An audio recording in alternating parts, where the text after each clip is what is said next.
Your words at the beginning. What the fuck do you do when your husband literally refuses to man up but also respects?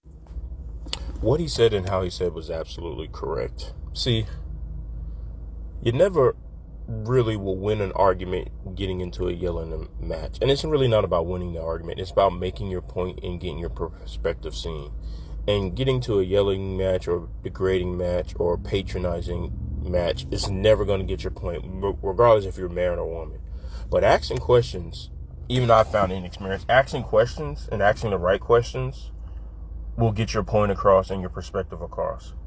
Because let's say, we'll use his example, like where she says, well, how do you feel like you're a great man and all you do is pay bills? And technically, this is just my personal opinion, I don't think you're really paying bills if somebody else is doing it. Like, yeah, you worked for the money, but if you're, to me, not paying the bill, like, I don't know, let's say your rent is $1,000 a month, wish that would come back, but your rent is $1,000 a month, and somebody else is doing it for you, to me, you're not paying the bills. All you really are doing is working. But that's a different conversation. Back to the original point. But, just ask those questions. Well, why don't we have a savings? And why don't we have this? And why don't we have that?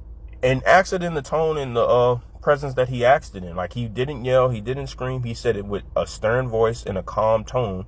And he asked questions based on how that person felt.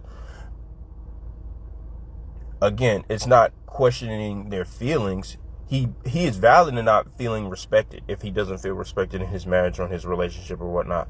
But let's take into context of why he's not being respected. Why are you not paying the bills? Why you haven't been working on the savings? Why are you irresponsible with kids? Why are you just spending and splurging your money in different places? And so there are valid points in what he's saying and how he's saying it. But like I said, getting into the yellow match will never get you anywhere. But asking questions get things a lot farther. And don't be offended or aggravated by the person asking the question or not understanding the question that you're asking. That means you're just not communicating it to them in a way that they can comprehend. Never blame the listener, blame the speaker.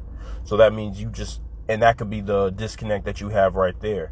The way you speak or word things could be completely different from how somebody else may gravitate and understand it. Granted, there are some people who are just like, really, like, are you fucking kidding me? But generally speaking, most people will comprehend. You just have to find a way.